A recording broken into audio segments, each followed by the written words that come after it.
Good morning to my country people. Introduction of myself as Coach Pavel, Foreign Secretary of KLO, Kamtapur Liberation Organization. Now I would like to read out the Declaration of Kamtapur Liberation Organization, KLO. Declaration of Kamtapur Liberation Organization. Over the years since its independence in 1947, India has been able to suppress our region through its repressive colonial policy in order to assimilate our people, language, culture, and land. Since ancient times, Kamtapur is an independent and peaceful country with distinct people who had their own unique history, culture, language, and living happily in their land. It had no relationship with ancient India, and therefore it is not a part of the present India or any other country. History has clearly shown that even during the British rule in the Indian subcontinent, Kamtapur was never annexed by will or by force to the British territories and remained a sovereign kingdom hitherto. The Kamtapur kingdom, situated in the western part of Kamrup, was founded by Sandha Rai in 1250 AD, and it is one of the most princely states of the world. According to the Koch kingdom, historically, or the chronicles of Kamtapur, the kingdom was independently ruled by Koch dynasty. It was forcibly merged into the Indian Union in 1948. In 1947, the newly independent Hindustan and Pakistan were grueling with great communal riot due to the partition. As a result, untold numbers of illegal Bengalis from East Pakistan, now Bangladesh, poured into Kamtapur at an alarming rate. Taking full advantage of such bad secession, India set a sinister plan and conspiracy to annex the kingdom of Coach Bihar, Kamtapur, by spreading a wrong message to the last reigning Maharaja Jagadipendra Narayan Bhub Bahadur that the kingdom was able to be merged with Pakistan. The Maharaja, being under duress and emotionally threatened, signed the merger agreement on 20 August 1948. The kingdom was formally annexed into the Indian Union in 1949 and was recognized as a state under C category of the Indian Constitution, but hastily, Kamtapur was incorporated with West Bengal in 1st January 1950.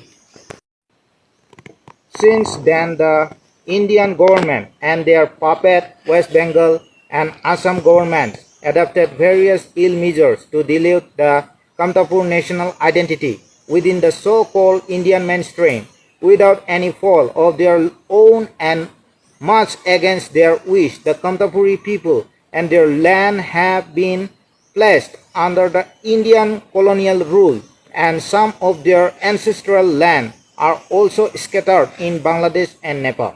All across the length and breadth of Kamtapur, the people are exploited and suppressed both politically and economically, and their basic fundamental rights are being violated to the extreme that their very existence is threatened.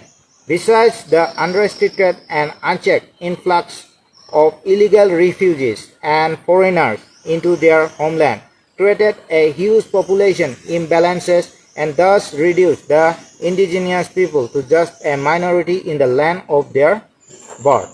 Hence, the Kamtapuris, once absolute powerful people living independently in their kingdom, have been marginalized and unnumbered by illegal settlers. These illegal migrants steadily began to dominate all spheres of life in Kamtapur: peace, political, economy, administration, etc. Under the protection and patronage of the Indian government, the forced entry of multinational companies also introduces new sets of problems.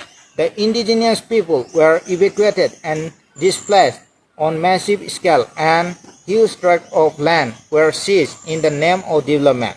New residential homes, industries, parks, defense colonies, etc.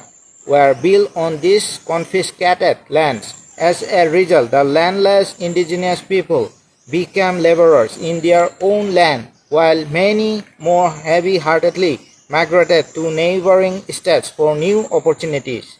The massive militarization of our land and heavy human rights violations perpetuated by the Indian Army and Central Reserve Police Force (CRPF) and their puppet forces like West Bengal Police and Assam Police only unmasked India's hegemony over Kamatapur.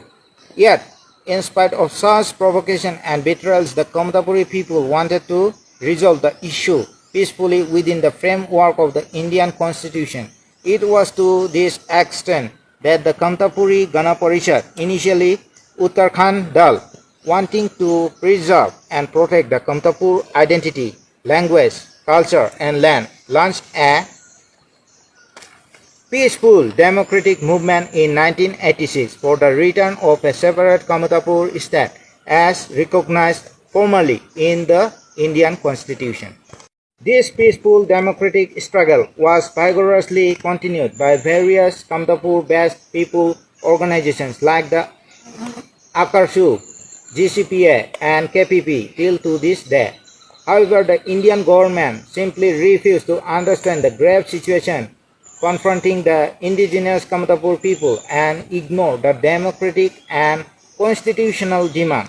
Instead, the Dominion government responds back with brutal force on the democratic movement and allowed its military and security forces to commit atrocities upon the innocent people in the name of law and order.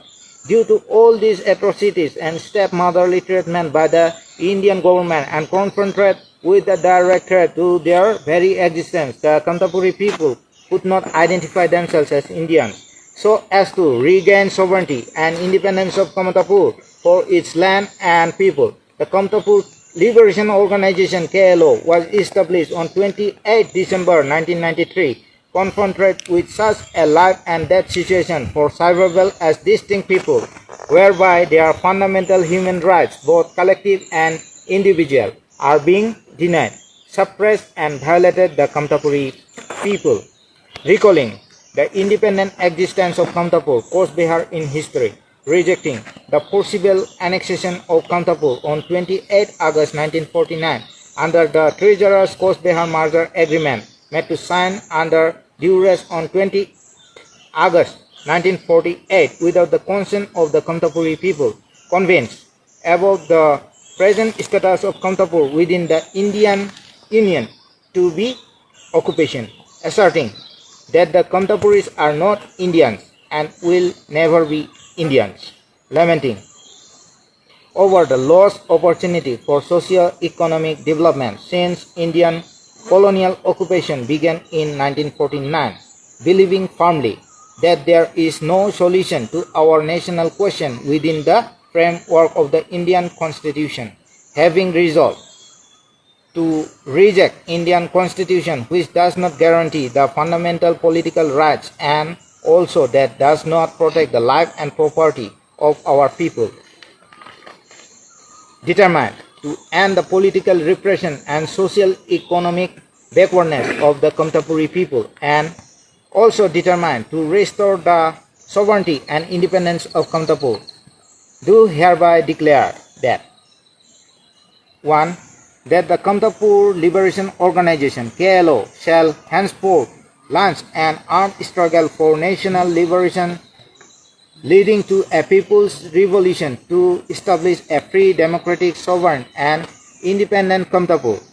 2. That India is the main enemy of our national struggle. 3.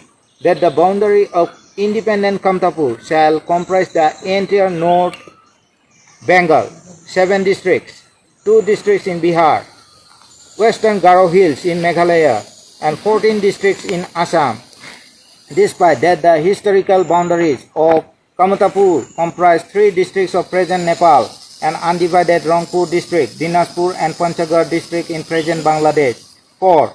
That there will be no room for religious communalism, racism and casteism in Kamatapur.